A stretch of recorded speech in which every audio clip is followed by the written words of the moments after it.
is told. The backstory was that he was as a young man, I think a European had brought a clock over, and he actually showed it to him, and he actually took the clock apart and put it back together, took it completely apart so he'd understand how it worked and functioned, and then put it back together. Then he made his own clock, his own wooden clock that lasted for decades. So that's one thing. Then of course the other piece, we hear a lot about Benjamin Franklin, the great Benjamin Franklin, the great patriot, who also was was famous for his almanac. An almanac at that time, for the students, that America was an agrarian society, a farming society, and so the farmers depended on the almanacs to guide and direct them. Because those who wrote almanacs, would study the stars and studied astronomy, and they give farmers advice and counsel on when's the best time to plant the crops, and or to pick your crops, or what others to be aware of and be cautious of, given the time and the seasons. And so Franklin was famous for one, but so was Benjamin Banneker. He developed his own almanac. So here he is, a clockmaker, makes the first mathematician, makes the first known clock in America, and an almanac writer. And then, of course, perhaps an achievement he was probably most famous for. He was selected. You may have heard of Pierre L'Enfant. When Washington D.C. was carved out to become the nation's capital, the land from Virginia, Maryland was ceded to the government. They needed to plan it out. So the government, then Washington and others, brought in Pierre L'Enfant, who's famous in France for putting together as a surveyor and a city planner. Well, L'Enfant came for a little while, and then he got disgusted, of course, as the French are usually prone to do, and he left and got emotional and left and went back to France and left all the plans in disarray. So Benjamin Banneker was called in, but as a part of the team that helped survey and lay out the city of Washington, D.C. And so if you've ever been to Washington, D.C., and you see the layout now, even presently, a lot of that is attributed to Benjamin Banneker.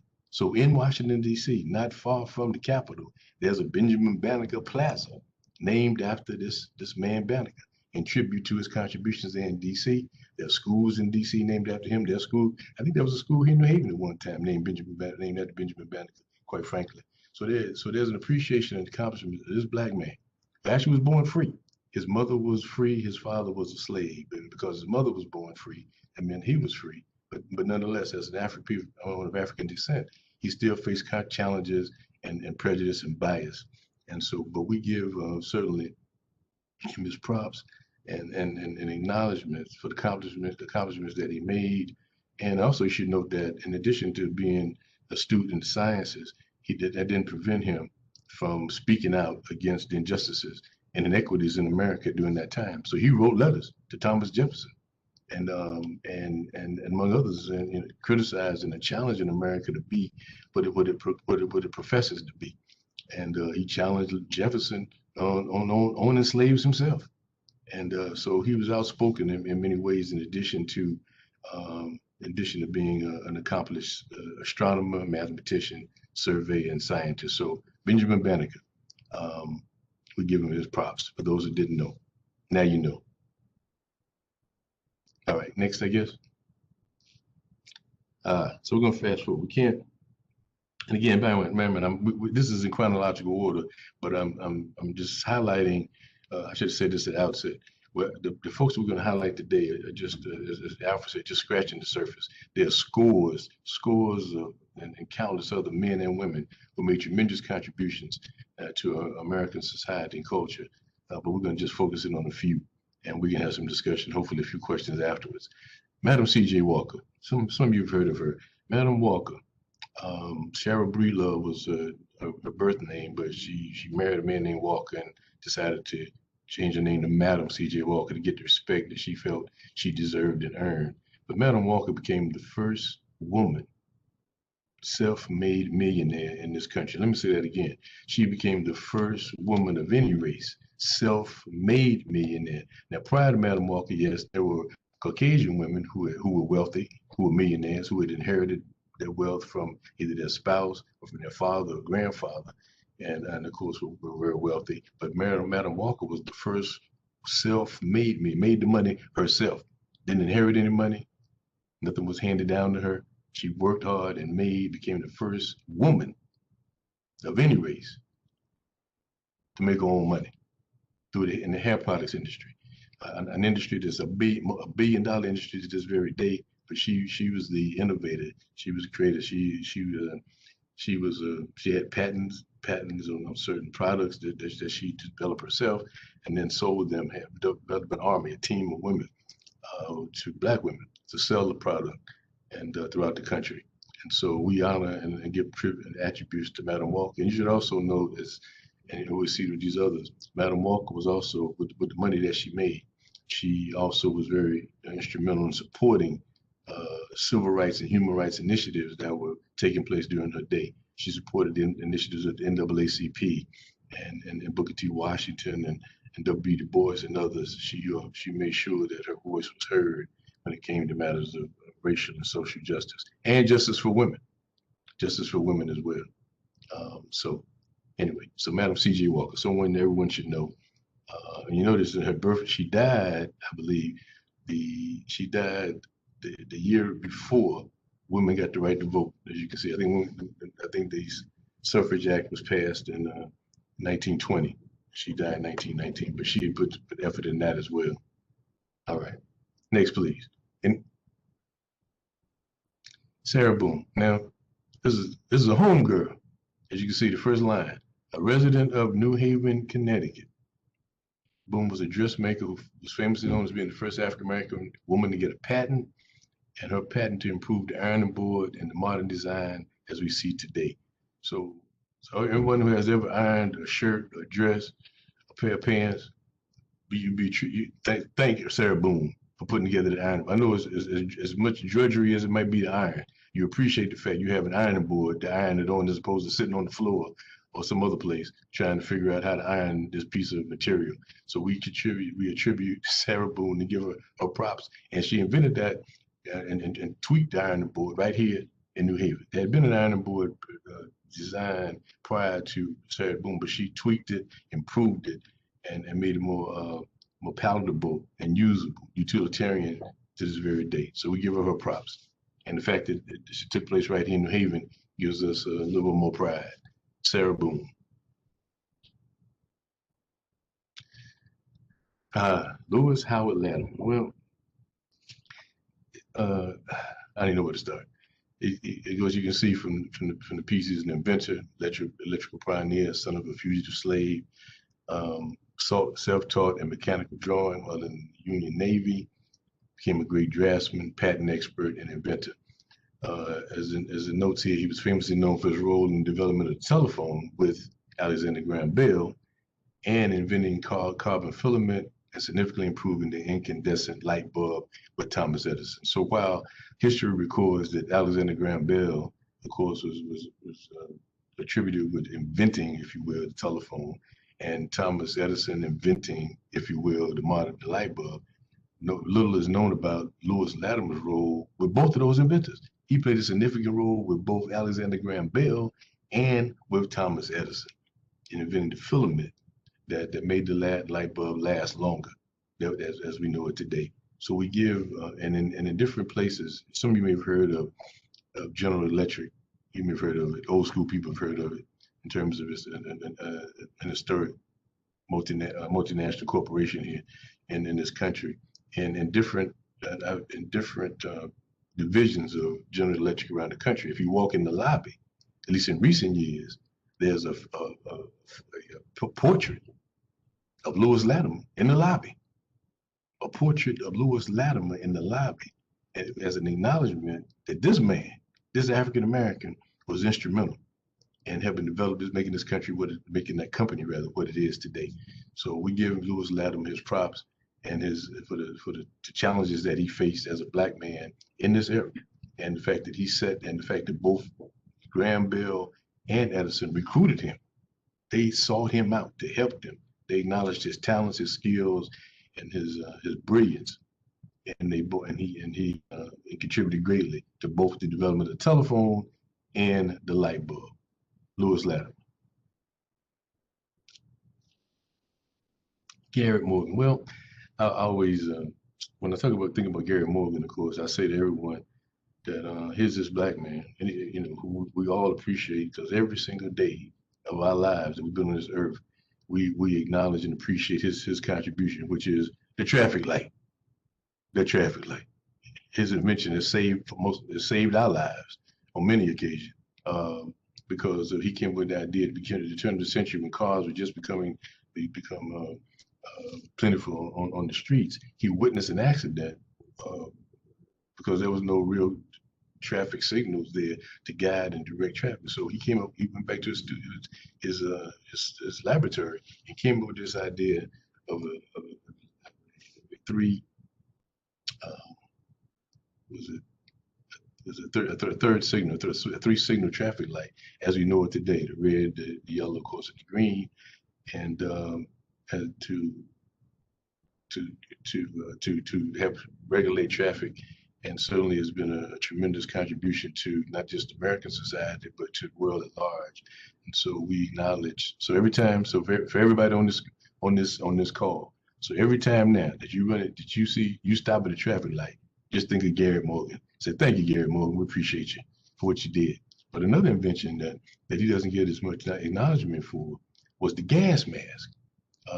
Turn of the beginning of the 20th century, uh, there was we're beginning of World War One. Well, actually, there were a couple of things. There were many accidents that were taking place in the coal mines, in particular, where men would be trapped down in the coal mines. And of course, if we get to them quickly, they could die for lack of oxygen. So Gary Morgan, there was a tremendous, I can't remember exactly where it was, but there was a tremendous accident. Several miners were killed, and again, Gary Morgan went to his laboratory, came up with this idea for a gas mask. And there was one incident, I think it was in Kentucky or West Virginia, where he brought his mask to the site and actually went and convinced the law enforcement folks that were trying to save these men, that let him go in with his mask, and he did, and he was able to bring people back to safety.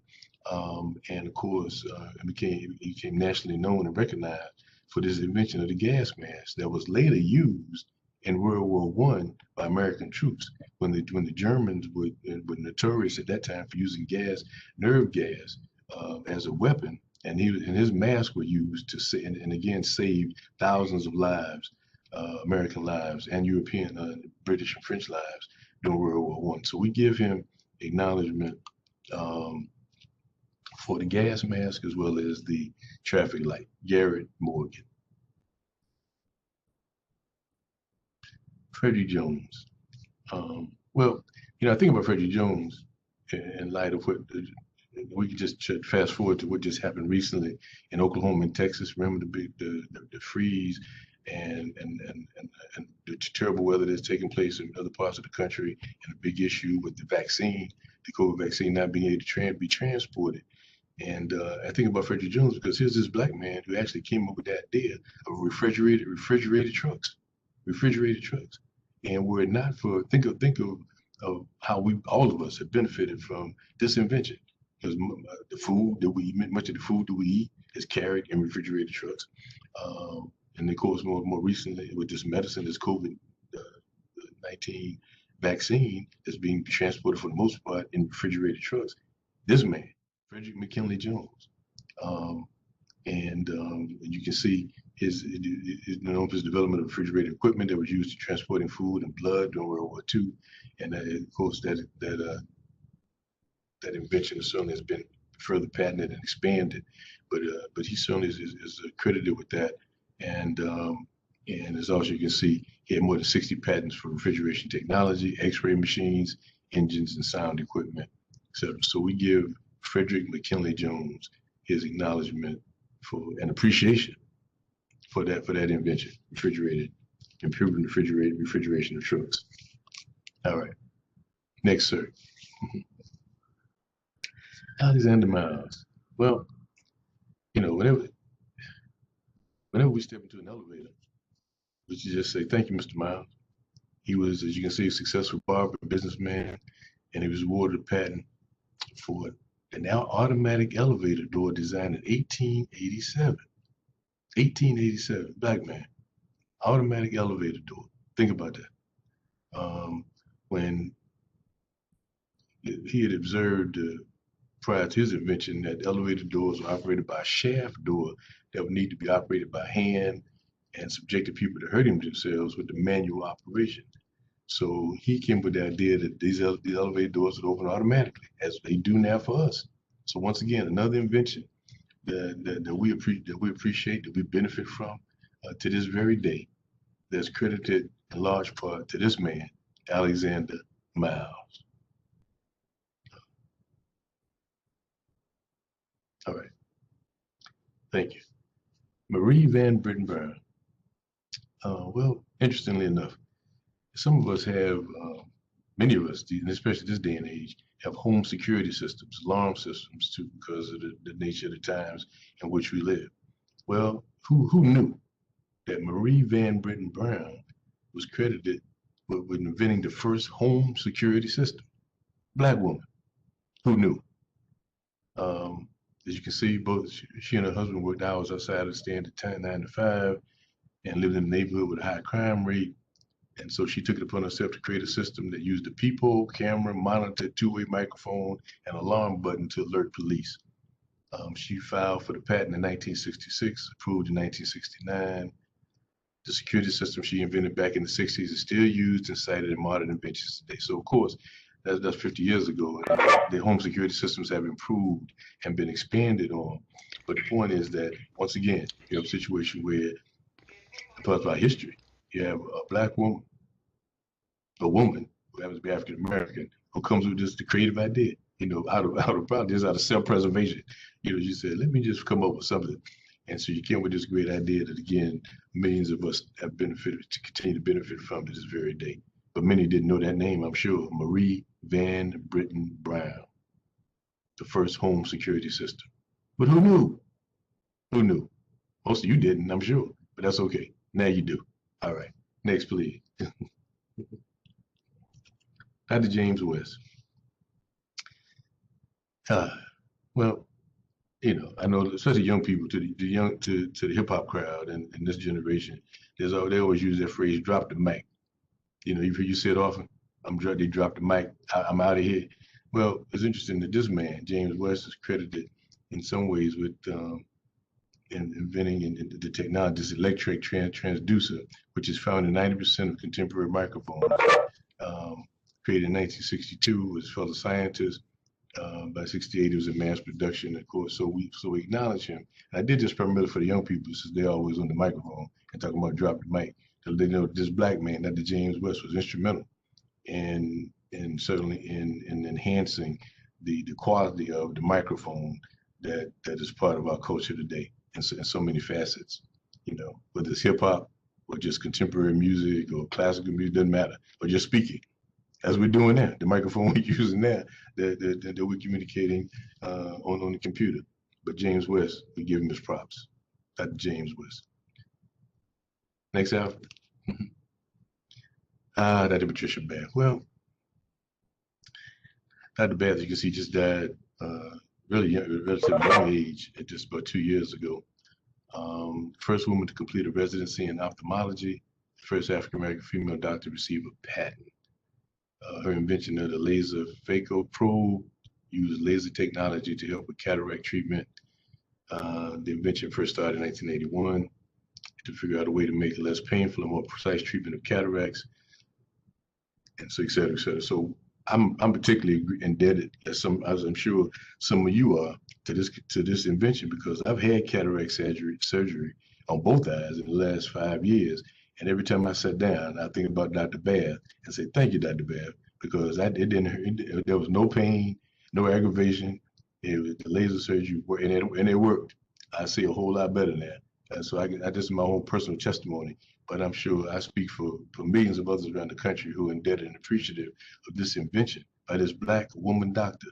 And I saw a piece on her a few years ago, which showed that when she was, I think it was in UCLA, she went to medical school, and she was the only black woman in that school of ophthalmology. We can appreciate the hostility, the aggravation, the discrimination, the sexism that she experienced, but that didn't deter her. And I say this especially to the young women who may be listening in on this, that there will be obstacles in your path. There will be challenges along the way.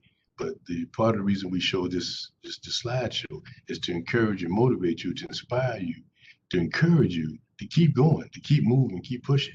No matter the obstacle, people will try to hold you back because the color of your skin, because of your gender, or because the neighborhood you come from, the language that you speak. No matter, you keep pushing forward, keep moving forward, and look to people like Dr. Patricia Baird as folks as role models that you can on whose shoulders you can stand on for what they've accomplished. And certainly we give props to Dr. Baird. And I personally give props to her, and I thank her because her invention helped me see better, and I'm grateful for that for sure. Next, please, sir. Mark Dean. Well, okay.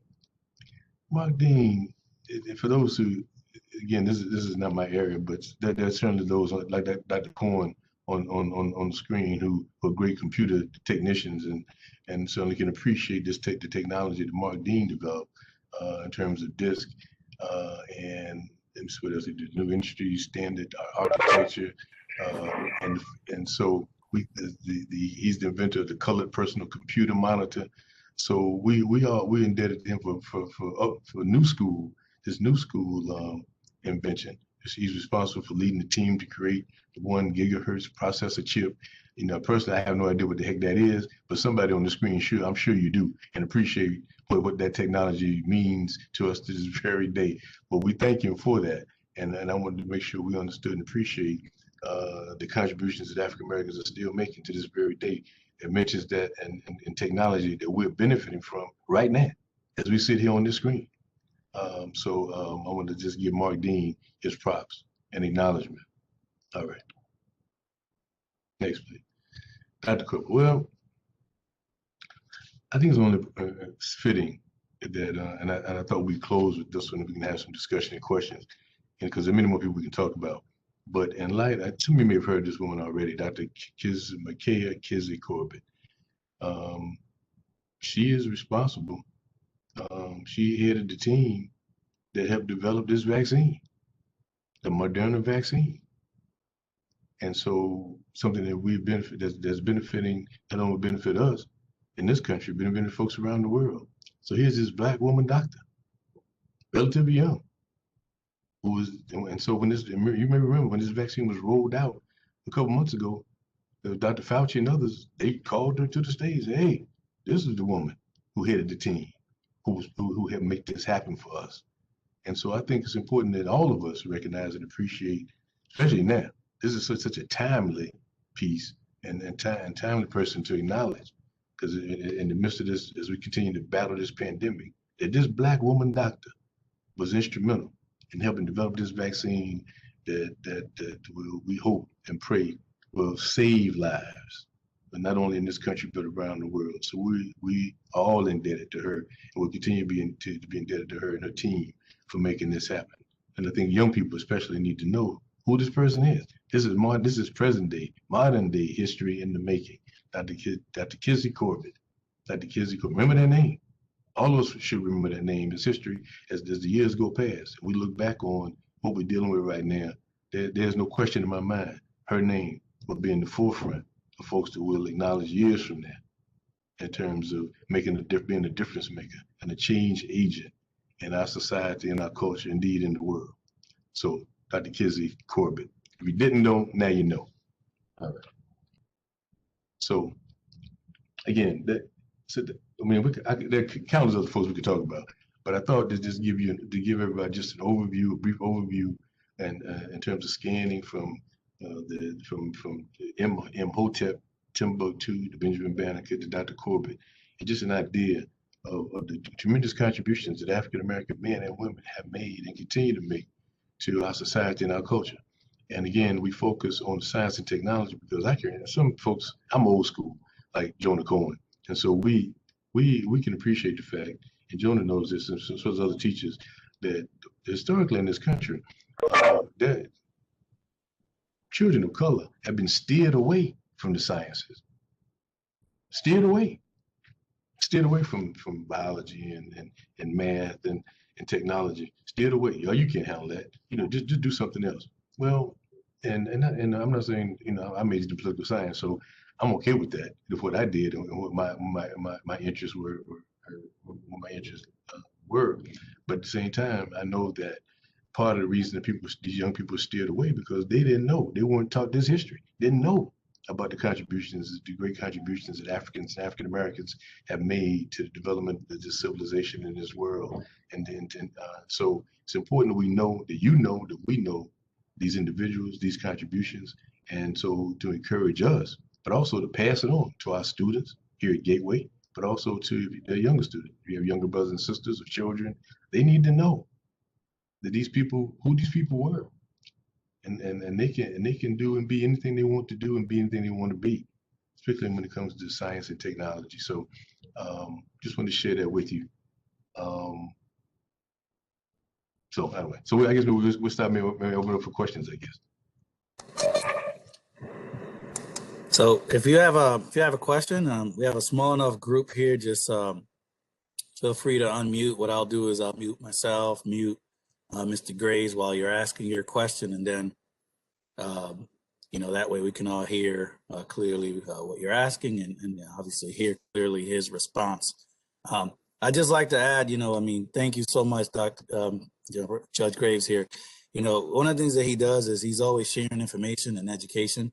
And, I'm fortunate to be at the end of that and receiving that information. And one of the things I found out, I want to say beginning of last summer, is some local history that I never knew in New Haven. So I found out about, William Lanson, who developed Long Wharf, like literally created the area we know as Long Wharf. Just had a statue dedicated to him, I think believe near the Fairhaven Canal. But also used to own Wooster Square, which as we know now as the Italian area, right? Like, Pepe's Pizza and Sally's and all that. So, I'm indebted to this man here, Mr. Graves. He's always teaching. This is just like a very kind of a brief overview. I mean, he is loaded with information, and truly he's a pleasure. So questions, feel free, unmute yourself. You could, if you want someone else to ask the question, you want me to ask the question, I can. Just go ahead and put it in the chat. Happy to do so. We have a comment here from Kenta. She says, I appreciate your positive outlook on life. Thank you, Mr. Graves. Just wanted to share that with you.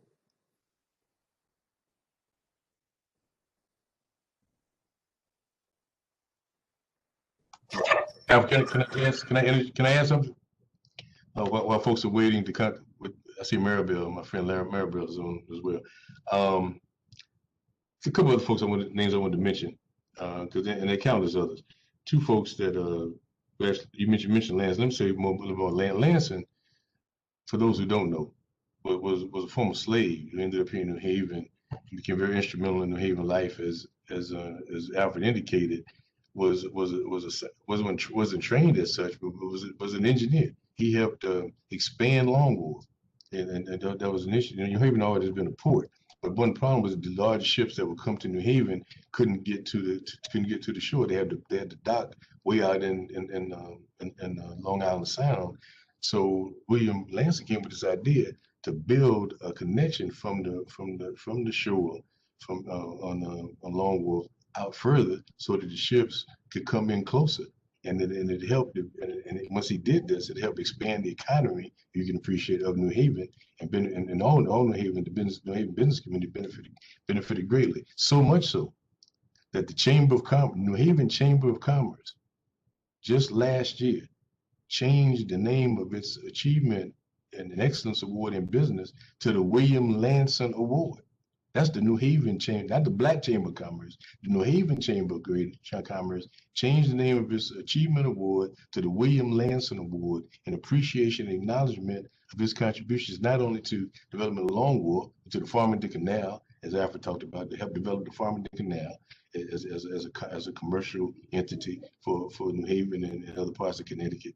And of course, he was a great businessman, as we talked about. He owned hotels. He actually owned the property, as Alfred indicated, in Wooster Square. Owned restaurants, And the sad thing about it, and I think this is why African American history is so important. The tragedy is this man became the wealthiest black man in New Haven, but because of the jealousy and envy and racism, quite frankly, that existed even in New Haven at that time, the powers that be, the lawyers, the law enforcement folk came after him and took everything away from him. They found ways to take his land, his property, his money away. So this man went from being the wealthiest black man in New Haven and he died in poverty, died penniless. Not because of things that he did or didn't do, because the powers that be were so jealous and envious of him, they made it impossible for him to succeed. And that's part of the legacy of America that we continue to have to fight, you know, continue to have to struggle against institutional racism and injustice. But even with all of that, William Lansing is acknowledged for his accomplishments to this very day. Two other folks I was going to mention quickly. Dr. Daniel Hill Williams, his name comes up every now and then in these programs, but Dr. Daniel Hill Williams is credited with being the first doctor in this country to perform heart surgery in Chicago in the early part of the 19th and 20th century. Daniel Hill Williams, remember that name.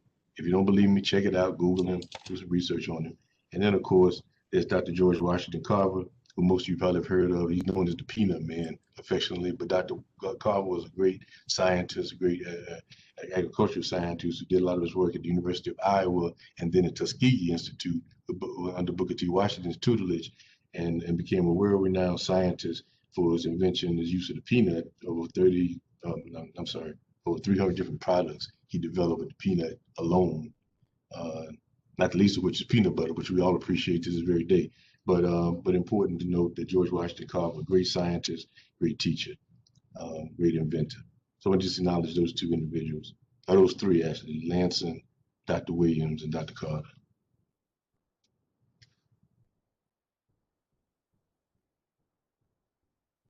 Any questions?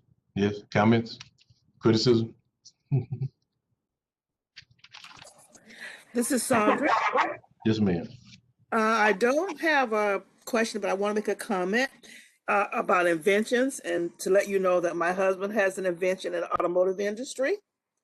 He worked for General Motors and some of the larger automotive manufacturers in this country. So I'm really proud of him. So I thought I would just let everyone know about that. Thank you, Sandra. What's your husband's name again? Samuel.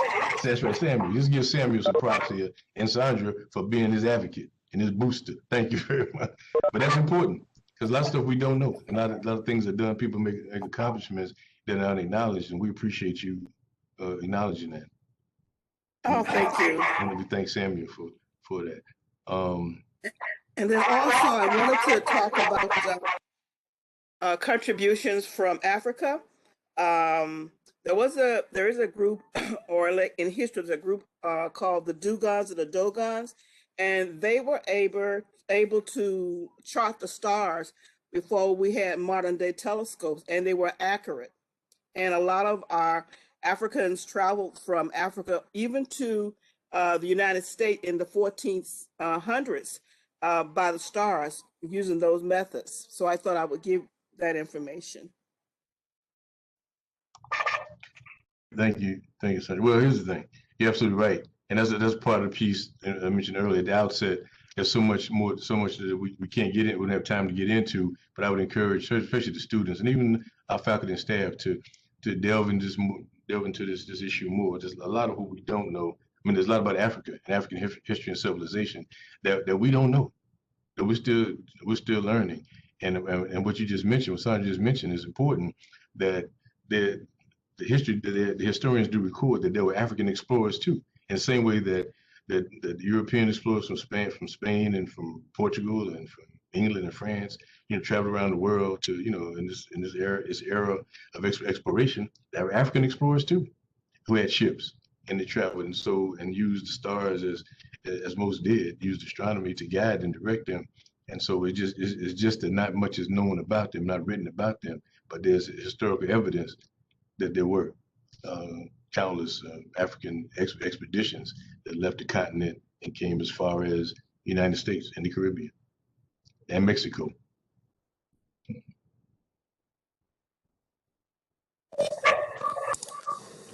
Mr. Graves, I also want to throw out there something that's a kind of a very like a little known history.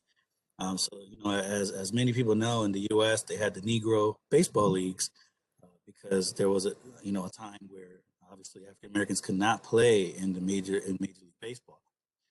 And what a lot of people may not know is that a lot of these great Negro baseball players, some of the more commonly known ones like Satchel Paige, actually played in the Dominican Republic Major Baseball League. So they had that relationship, and for those of you who, know the makeup of the country, the Dominican Republic is like 73% mixed, color whites, 16% white, and then 11% of Black descent. So they were welcome there. They played baseball among the best players in Dominican Republic. So I just throw that relationship out there that a lot of people don't, it's a little known history.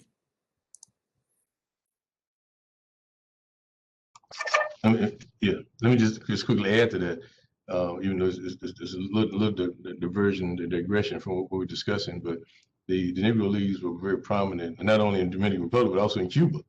There were the black African American players who played the Negro Leagues obviously couldn't play in the major leagues because they were prohibited from doing so. They would actually go to, in the winter, would go to Dominican Republic and to Cuba and play and enhance their skill set. No question about it. So we're talking, yeah, it's a good part of American history that we don't know that much about. We don't talk much about as we should.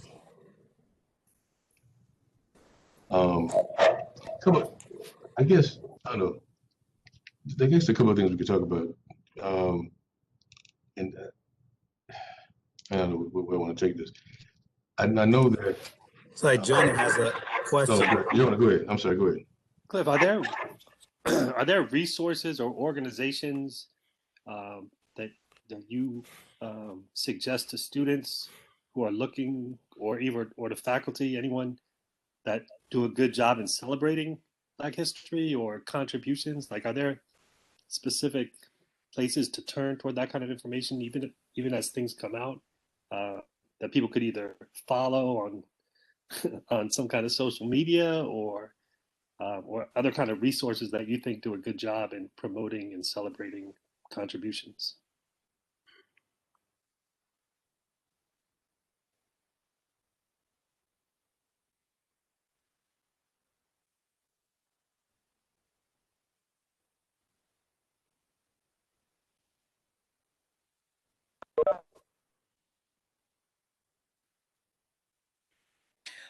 Jonah, I don't know, but I think you can follow NAACP, and they probably will be able to do some very good information, give you very good information about that, and also some of the national organizations and magazines such as Essence.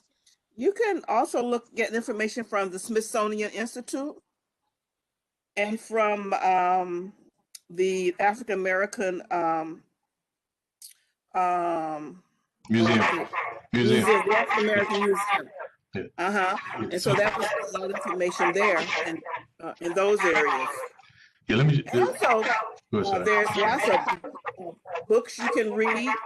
I just bought a book called 400. I think it's called 400 Souls, and that's new.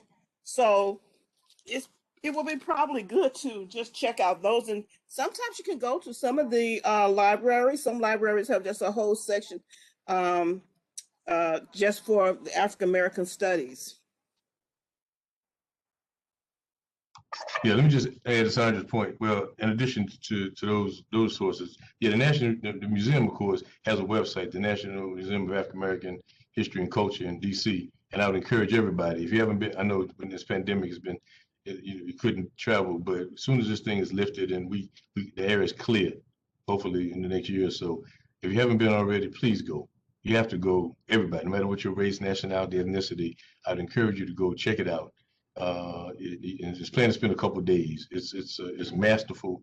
You learn so much of the African American experience, and it's a great museum, a great learning experience for folks of all ages and all races. Please do. And they do have a website you can check, as Sandra indicated, for information. The other thing I would say right here locally, I was on mute. I guess you didn't hear me. There's the Connecticut African American Historical Society, whose office is based on the campus of Southern. But I don't know if they have a website, but they have information from time to time and programs that you can certainly delve into. The Connecticut African American Historical Society. But I would argue that one of the better sources, and I think I send this to Jonah sometimes, the Gilder Lehrman Society at Yale. Gilder, Gilder Lehrman. Gilder, Gilder Lehrman, Lehrman. They have an institute right on the campus at Yale, and it's actually for the study of slavery and resistance in this country. And they have year round. They have programs. They have speakers. They have every week they send out a newsletter which highlights latest books, latest articles on dealing with the African American experience historically and otherwise. Anyway, so you can just check, you can just Google them. Gilder Lehrman Historical Society at Yale, and you can even get the newsletter, which is free, and and you can just get information on a weekly basis that covers the spectrum, not only here in New Haven and at Yale, but also around the country of events. And again, as Sandra indicated, they give you updates on latest books, latest articles, latest scholarly initiatives, speakers that are coming to the Yale campus. They highlight webinars on African American history and experiences. So I would encourage you to check it out. And one thing I want to know, speaking of history, since this year, as some of you may know, marks the 100th anniversary of the Black Wall Street massacre in Tulsa, Oklahoma. For those who don't know, Black Wall Street was the Greenwood section of Tulsa, Oklahoma back in the early 1900s. And at the time of its heyday, and this is something, again, part of American history, it was the wealthiest Black community in America. Now think about that for a minute. First of all, people say, were there Black people in Oklahoma? That's the first thing, the first question that comes to folks' minds. But yes, they were. Not only were they, but there was a group of a community of over 10,000 African American doctors, lawyers, businessmen, businesswomen, teachers. That this community in the early 1900s,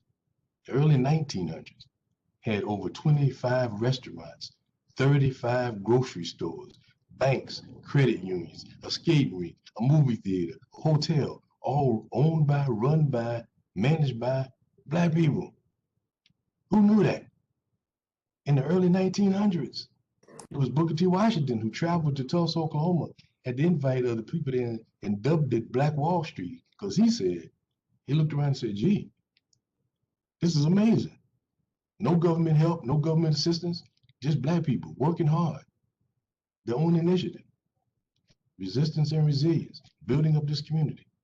And then you say, well, what happened? Well, what happened was on the night of May 31st, 1921, a young Black man was accused of assaulting a white woman, which was a false charge. But that's the word that spread throughout the community. He was gathered up, put into jail, and the intent was to lynch him. The Black community rallied Black men who had just veterans who had just fought in World War I for this country, in the foxholes of Germany and France and England for this country, put their uniforms on to go make sure this young Black man would not get lynched. And they were shot at. And what erupted that night into the next day was the worst massacre in American history.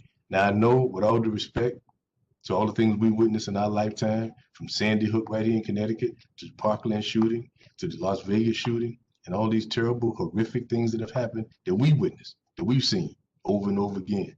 As sad and horrific and tragic as they were, the sad truth is, in Tulsa, Oklahoma, over 300 innocent Black men, women, and children were gunned down, shot down, houses burned for no reason, none. In that community that I just talked about, Black Wall Street, the wealthiest Black community in America, was burned down, wiped out. Mr. Graves, can I add to that? Sure. Yeah, we brought that up because often it's something that a lot of people don't know about. But it's not just so clearly it was a massacre, but there were planes shooting down on an entire neighborhood. This is a military operation. They went from a local dispute to basically almost an extinction of an entire neighborhood. But just to piggyback on what Mr. Graves was saying, so they had all these businesses, right? But not just that they had a movie theater, but not just that, they had a movie theater with full-blown central air at a time where most people didn't have central air in businesses. Then several families owned airplanes at a time when there weren't a lot of airports. So this was like just an amazing neighborhood that was completely destroyed. I want to read a couple of comments here from people too. I don't want to ignore people. But also I'd like to add that I definitely wholeheartedly recommend a trip to DC, to the museum. I've been there at least twice for sure, maybe a third time. And honestly, I still need to go back because it's that big. There's that much to read and see. And you really, like, you will learn a lot. Just one floor, if you can do it. It's a lot of information. So someone said here, let me see, a comment here from Nina. I'm so grateful. I lost it. So grateful to Professor Graves for bringing this extremely important presentation to us and for increasing our awareness of these remarkable people for so many services and products we use every day and may take for granted no longer. Also, Mary suggests another resource, the Wadsworth Athenaeum. Oh, yes, it's a good one, actually. Wadsworth Athenaeum in the Amistad Center, which has an amazing collection. Mary also put a link for a documentary on Tulsa. It's called Tulsa, The Fire and the Forgotten. Actually be premiering on PBS in May. And in fact, I actually read something not too long. They were literally just recently unearthing some skeleton remains from that massacre to identify them. That this is how bad of a massacre it was. A lot of families don't know what happened to their ancestors. They're somewhere buried in that area, and they're literally now unearthing them to figure out who is who, if they can even match it up to current descendants. So that's from the chat. Yes, it's yeah, and so one of my law school classmates, Reginald Turner, did a documentary several years ago on the Tulsa Massacre with Charles Ogletree, Professor Charles Ogletree, distinguished professor of law at Harvard. And at the time they did this documentary, truth that there were several individuals who were children at the time of the massacre who were still around. They were like 96, 98, 103. They interviewed them. They actually interviewed them in the documentary, and they told the story of what they saw, what they witnessed as children, of the shootings, of their family members and neighbors, of the burning down of their homes. But the fact, and they were blessed, of course, that they survived and to tell their story. And of course, now they're all deceased, but it was great that they did preserve this documentary. And that documentary is called Before They Die. Just if anybody wants to look it up, Before They Die. Reginald Turner is the producer, but it's called Before They Die, about the Tulsa Massacre. And actually, you can actually hear firsthand those who actually were there and who survived, who witnessed it and survived what happened in Tulsa. And about the glory of Black Wall Street. They talk about how wonderful Black Wall Street was for them as children growing up in that neighborhood. So just want to put that out. And also, anything on public television, public television, PBS and Connecticut Public Television, they do a series of documentaries all the time. Henry Louis Gates, Dr. Gates, who's at Harvard but who went to school here at Yale, has done a series of documentaries about the African American experience. I would encourage you, if anyone, to check that out. I show a lot of them during my classes, but I would encourage you to check out his whole series. He did an entire series on the African American experience going back to pre-European Africa all the way to the present. He just did a recent series on the Black church that just aired last week. So again, I would encourage, in terms of resources, Dr. Gates' entire series that have been aired on PBS are something you can check out for sure. And as mentioned earlier, there's scores of books that you can on the African American experience. So Graves, we got a couple questions. Sure, go right ahead. Hold on. So we have first off, we'll go to Dr. Sensiker, Kalina, and then I see that Mr. Eskridge has his hand up. So Kalina, go ahead first. Hey, so sorry, my hand was actually up from before when we were talking about resources. So my approach to a lot of this is a little bit different in that I'm not as familiar with the stuff that you talked about today. And I thought that was amazing, but just more the intellectual history. And I think many of us are really surprised by these inventions because we're not told the story of Africans being involved in science and math.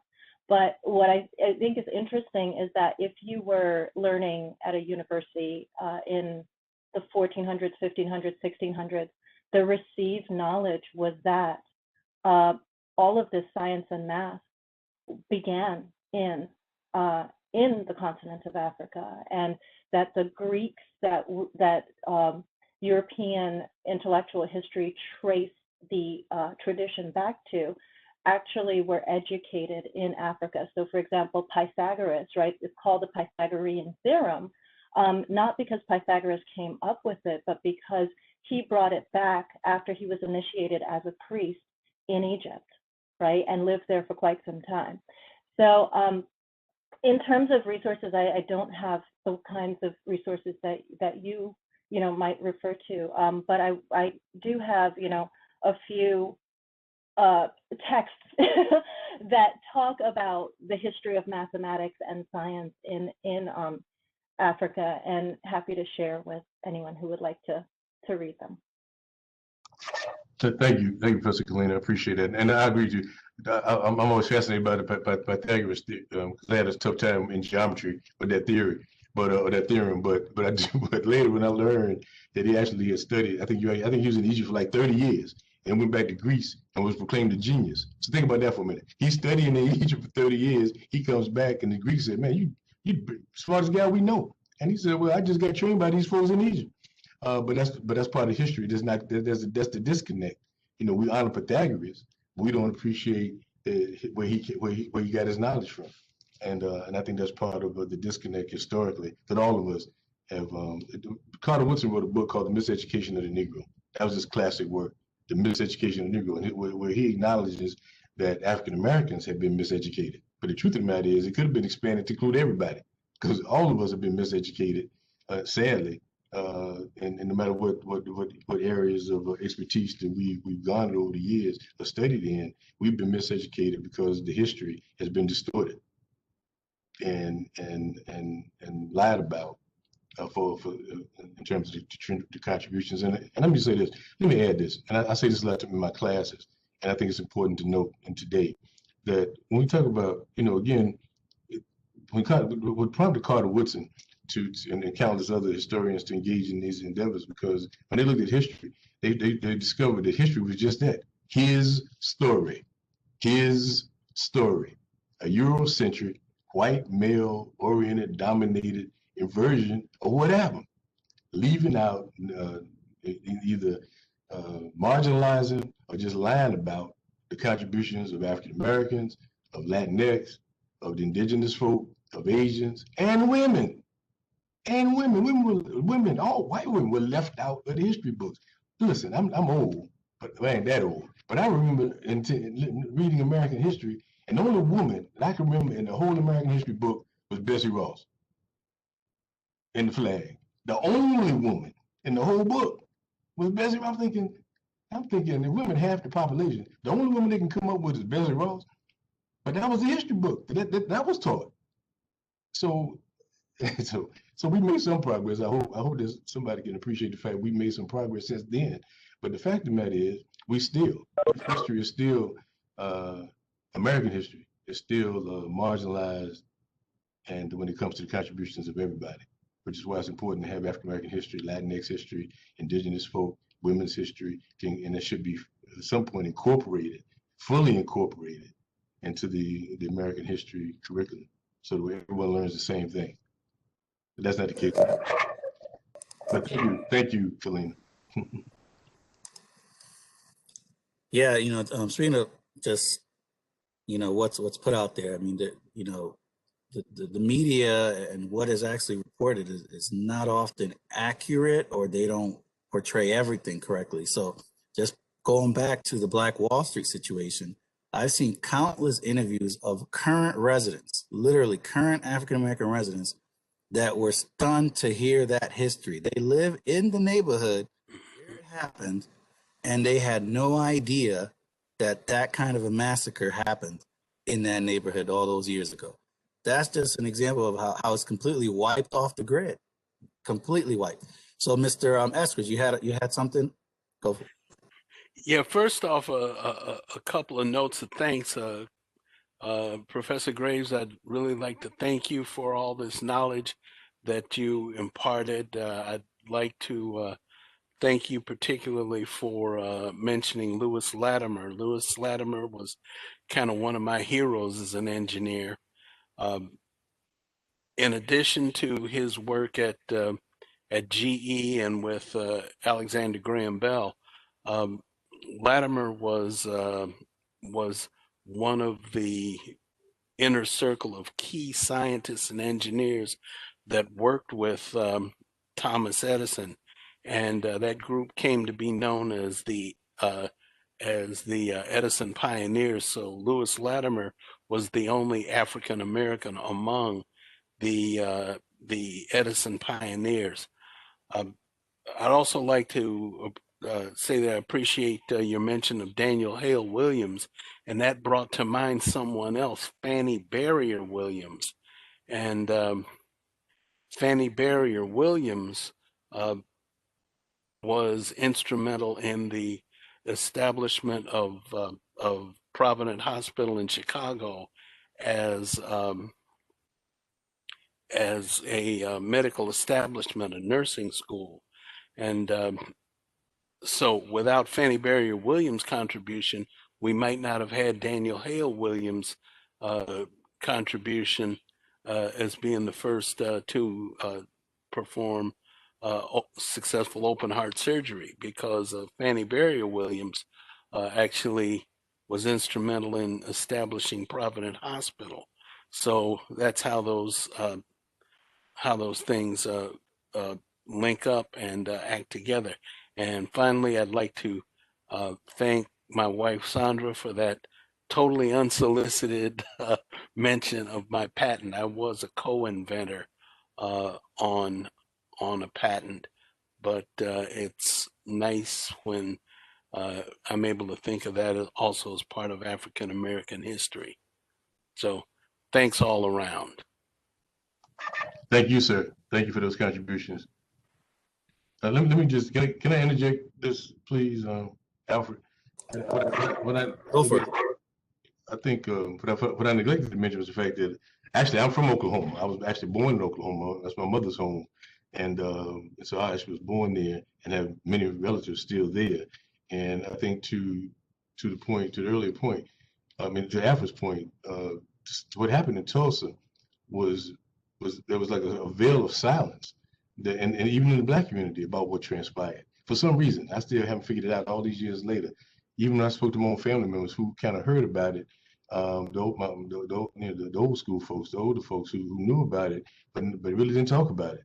And I can't figure out why to this very day. But to Alfred's point, there was this veil of silence, and hopefully this year, the 100th commemoration, the things will be unveiled, and people will learn more and talk more about what transpired in terms of what happened in Tulsa. Yeah, so I just wanted to just bring that up. Another thing I want to just bring up is this. Remember the movie a few years ago, Hidden Figures? We talked about scientists again. I think I've neglected to mention, some of you may mention that. Remember the movie Hidden Figures that highlighted the African American women who were involved with the space, in the space industry in Houston, and the discrimination they faced, but the contributions they made as mathematicians and engineers. Well, I think, and again, I think and there are countless other stories like that that probably have yet to come to light about the contributions that men and women have made. And in that case, in the movie, in the story Hidden Figures, these were Black women again, who were bright and smart, but whose intelligence and contributions were kind of marginalized until they just spoke up and demanded the respect. And once that happened, their contributions were embraced and appreciated. And as a side note, I mentioned Oklahoma. I have an aunt, Mary. Her name is Mary Factory. She's 102 years old. God bless her. Aunt Mary was working in Oklahoma at the time, was during the heyday of the space industry. McAlester, Oklahoma, where she lived, had a Defense Department facility that helped develop some parts of the space shuttle, and my Aunt Mary was involved with that, and got recognition for it after the fact. So her daughter, my cousins, and when the film Hidden Figures was debuted, and they noticed that, of course, Aunt Mary wasn't mentioned, just her contributions. They wrote a letter to the folks who put together the film, and once they researched it and found about what the contributions Aunt Mary made, they wrote her a letter and apologized for not recognizing and acknowledging what she did and her contribution to the space industry. And so, and they sent her a nice poster. Everyone signed it who was in the movie, thanking her and appreciation. She got recognized last year in Texas, in Houston, for her contribution, even at this late stage of her life. But the blessing is that she lived long enough at 102 to get the recognition that was long overdue. And here's the thing, that's my Aunt Mary, the y'all who none of you ever heard about. And who knows how many in your lives, a family, for other folks out there who again have made contributions, who did great things not for their own personal benefit, but for the benefit of this country, to do things to help move this country along, who have yet to this day been recognized and acknowledged for those contributions. And that's why, again, we have programs like this. And I thank Professor Cohen again for allowing me to teach African American history at the Gateway all these years, to help enlighten and educate and motivate and inspire young students of all ages and all races to do the best they can do and be the best they can be, and open their minds to the possibilities that exist, because we stand on the shoulders of all these folk who've done so much and hardly and rarely got the recognition they deserve. A comment on Rhea. It's actually the 1 year anniversary of the passing of Miss Katherine Johnson. And a question from Carlton, Mr. Graves, he just an opinion question. Do you think there will ever be another Black Wall Street again? Well, interestingly enough, you understand the conditions that brought about Black Wall Street were actually the fact that segregation was the law of the land. Just in 1896, the Supreme Court in Plessy v. Ferguson ruled that separate but equal was constitutional, which means that separate facilities, separate neighborhoods, separate schools, etc. So African Americans looked at that and said, well, gee, it means we can't look for any help from anywhere. We have to do, if we're going to survive and succeed, we have to do for ourselves. So Black Wall Street was, of course, the most successful example, but throughout the country, in different cities, right here in New Haven, there were entrepreneurs and Hicksville Avenue now, which is a shadow of what it used to be, but was a very profitable and prosperous area. But throughout the country, in Harlem, in Chicago, in Baltimore, in DC, in Atlanta, in particular, Durham, North Carolina, African American businesses sprung up, insurance companies, businesses, banks, credit unions. So to your point, that those businesses again arose and thrived in the heyday of segregation. Now, with different day, different era. So now the challenge, I guess, is that to continue to promote and encourage men and women of color, whether they're African American or Latinx, Asian, to continue to go into business and improve their lot. So as far as Black Wall Street goes, you should know that in commemoration of this 100th anniversary, there is a revitalization effort taking place right now in the Greenwood district, where Black Wall Street was in its heyday, was very successful. There's the African American businessmen and women are coming together to rebuild it in recognition of the contributions of 100 years ago. And so at least there's an effort underway, and that they hope will be successful there, to hope encourage young Black men and women to go into business and help develop. It won't go back to what it used to be, but certainly it will be some semblance to that. And there are different pockets around the country, in different cities, especially like in Atlanta, for example, or Charlotte, North Carolina, Durham, North Carolina, Birmingham, Alabama, even the larger cities of LA and New York, Chicago, Baltimore, where there are significant numbers of African-American owned businesses, but not in the same manner that we saw. I guess the short answer is there probably won't be another Black Wall Street because the historical conditions are not the same and what we're facing. But the hope would be that young men and women of color will be encouraged and motivated by what transpired in Black Wall Street to go into business. I think I did a piece for the Chamber of Commerce a week ago, and we noted that there are 676,000, I think, African-American owned businesses in the country. You say, well, that's a lot. Well, compared to 11 million white-owned businesses, it's a drop in the bucket. But the point is that there are men and women going into business who feel that businesses, small businesses, medium-sized businesses is the way to go. Self-help, self-reliance. You can be your own boss. You can hire other folks, and there are quite a number of them that are quite successful. And so the hope is, again, that those who plan to go into business, that they become entrepreneurs, will be inspired and motivated by the examples of what happened at Black Wall Street and other venues around the country. Thank you. We're at roughly the 10-minute mark. Anybody? Yep. Go ahead, Jonah. I just want to bring up a quick statement. Cliff, I just want you to understand it's an honor to have you teach with us, and it's not really up to me to allow you to teach. I'm just happy. I'm just happy that you've accepted me to New Haven from my Hartford roots with your classmates. So I just wanted to point out that differentiation.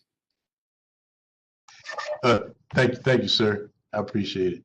Jonah and I go way back. We have a history of mutual respect and appreciation. But I thank you for that, sir. Thank you. I would like to remind people to check PBS. There's a program. It's called The Black Church, and it's by Skip Gates. It's really, really very good. It goes from slavery all the way up to modern day time to today. And, the Black Church is at the hub of a lot of activities for African Americans. And there were many, many ministers involved in the movement for Black Americans. So I would hope that you could pick that program up on PBS. And PBS has programs throughout the year on African history. And also, as I said before, the Smithsonian Institute. And the Smithsonian has a program regarding the DNA in regards to Africans and African Americans. So that might be a nice program if you're interested in picking up those types of things and to learn more about Africans and history from our perspective. Yeah, can I just quickly add that? Sandra's absolutely right. And I would just, and you should note that, because especially we're in Connecticut, that in Skip Gates' PBS series, he always will highlight somebody from Connecticut. There's always someone from Connecticut with Connecticut roots in his pieces. So the Black Church piece, there are a couple of ministers, Jeremiah Wright, who actually was Barack Obama's minister and was not from here, but he came here. He's come here several times and spoken at the Dixwell Avenue United Church of Christ because he's a United Church of Christ minister, and was good friends. In fact, was a mentee of the late Reverend Dr. Edwin Edmonds, who was a great political, legal, well, he was a minister, but he was a very political and social force in his community for over 40 years. He was a pastor at that church, but also he was a teacher in Southern for 35 years of sociology, and but a great leader in his community. And the fact that he was legally blind and did all this is just a further feather in his cap. But his legacy, of course, is mentioned in the Black Church series. And Adam Clayton Powell Jr., who was a minister, who was a congressman from New York, but actually was born here in New Haven. His father was pastor at the Emmanuel Baptist Church, and when he was born, Adam Clayton Powell Jr. was born, then they later moved to New York. His father became pastor of Abyssinian Baptist Church in Harlem, and Adam Clayton Powell became a great leader, became a congressman from Harlem, but a great minister as well as a great leader in the community. So there, having the connections in the Black Church series that Sandra just mentioned, and as well as the other pieces that Skip Gates does on the African American experience. One other thing, speaking of that, quickly before we go, another resource for folks is the Connecticut Freedom Trail. Some of you may have heard about it. Connecticut Freedom Trail There's a man named Al Marder. If you haven't heard his name, you should just make a footnote. Al Marder is a Caucasian man, a white man. I'm going to say that because it's important to know that. Who's 98 years old. God bless him. And it's Al Marder, who's responsible for coordinating, lobbying for the creation of the Connecticut Freedom Trail, which in essence highlights throughout the state of Connecticut, it highlights significant landmarks of African American history, from the Underground Railroad stops here in Connecticut to the homes of people like Paul Robeson and Marion Anderson, the Amistad Amistad vessel. That was instrumental in helping to promote getting the statue of Sing Bay, PA in front of New Haven City Hall, getting the ship built, and getting the William Lansom statue built.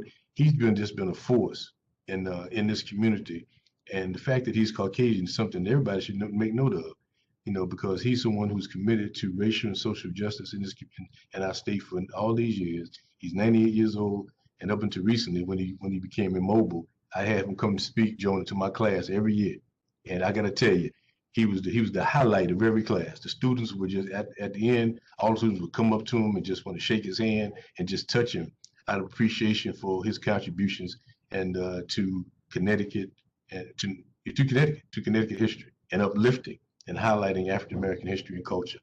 So I just put that name out there as Al Marder, someone you should know. And we all are grateful and appreciative of him. And the Connecticut Freedom Trail has a website you can go to that designates and all the sites in Connecticut that have significant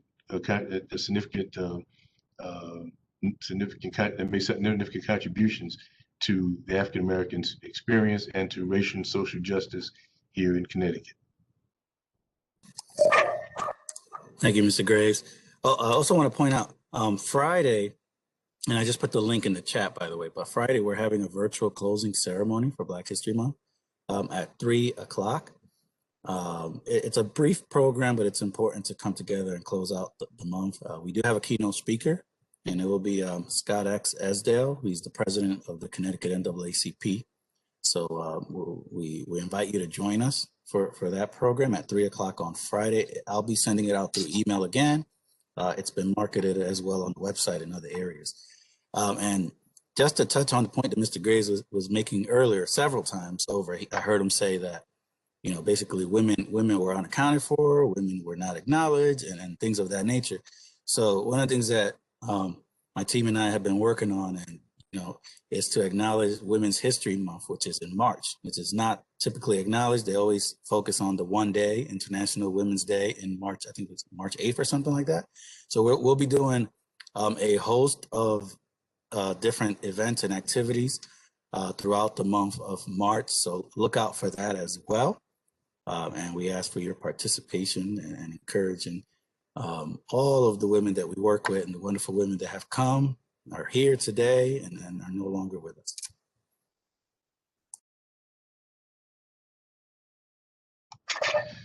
Yeah, it's a perfect segue to that as we wrap this up, and as we enter Women's History Month. You can't have a Women's History Month in Connecticut without certainly acknowledging the great contributions of Constance Baker Motley. And I'm sure Alfred would do that in his program. Constance Baker Motley, for those who don't know, grew up right here in families from the Caribbean, St. Kitts and Nevis, immigrated here. She grew up here, went to Troop Middle School, Hill House High School, and went on to become a lawyer with Thurgood Marshall, with NAACP, the only woman on that team that went into court and fought for civil rights. She traveled down south and had with a life threatened, with a family, had a husband and a child, and traveled nonetheless, and was threatened numerous times by the white supremacists in the South for just being a lawyer to fight these cases, but fought nonetheless. Went before the Supreme Court 10 times, won every case. Actually, she went before it 11 times, and she won the 10, and later, the one that she did lose, the Supreme Court a few years later, actually reversed itself and ruled in her, the cases she argued that she lost, they ruled in her favor, which really means she was 11 for 11. And think about that for a minute. A black woman from New Haven, Troop Middle School, Hill House High School, before the Supreme Court of the United States, argues 11 times and wins all 11. Constance Baker Motley became the first African-American woman federal judge in this country from New Haven, Connecticut.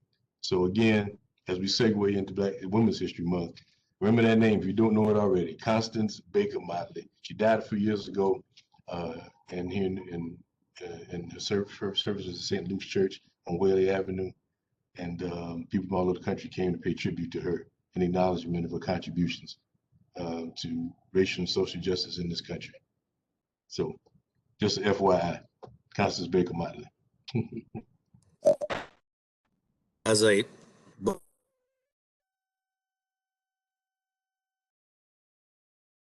in line with the theme of what everything has been going. It's like moving forward, right? Moving America forward, and can't do that without education.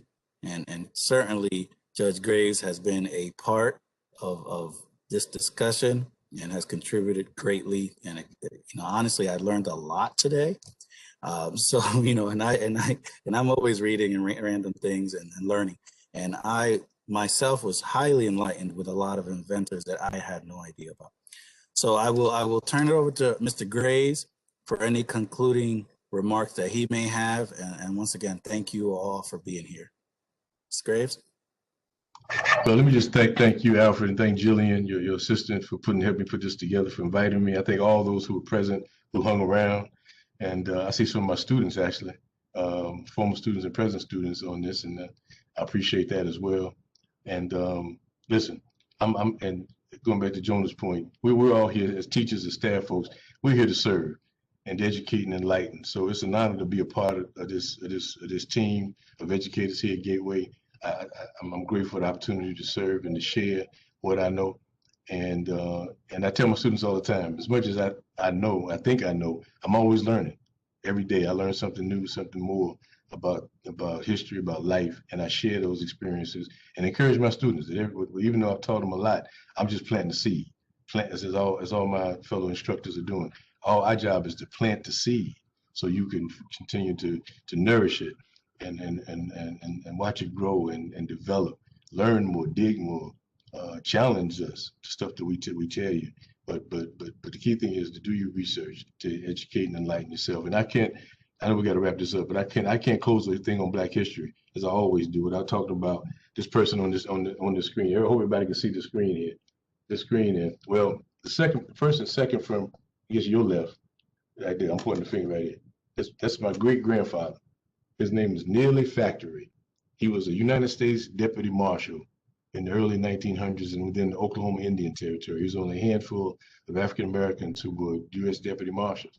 And his job, of course, was to enforce the law. And in his posse here, you can see the four people. You can't really make it out. But it's important to note, especially in this day and age, there are two African Americans, a Caucasian, and a Native American. They rode together.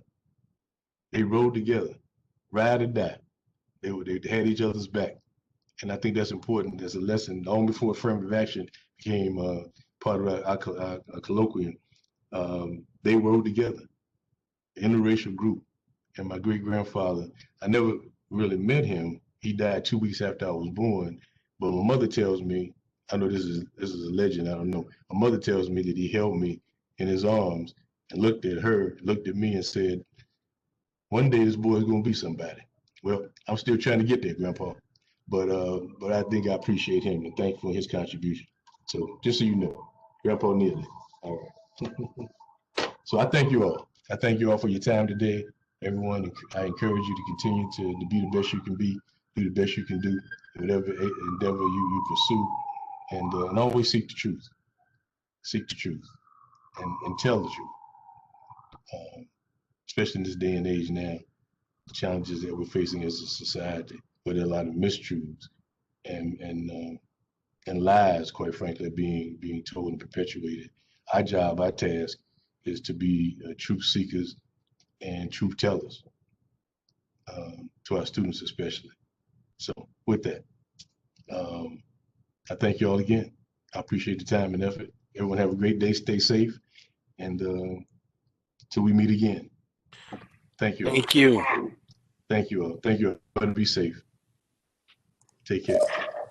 Thank you. Thank you, everyone. Great job, Mr. Graves. Thank you, Clifton. Great as always. Thank you, Maribel.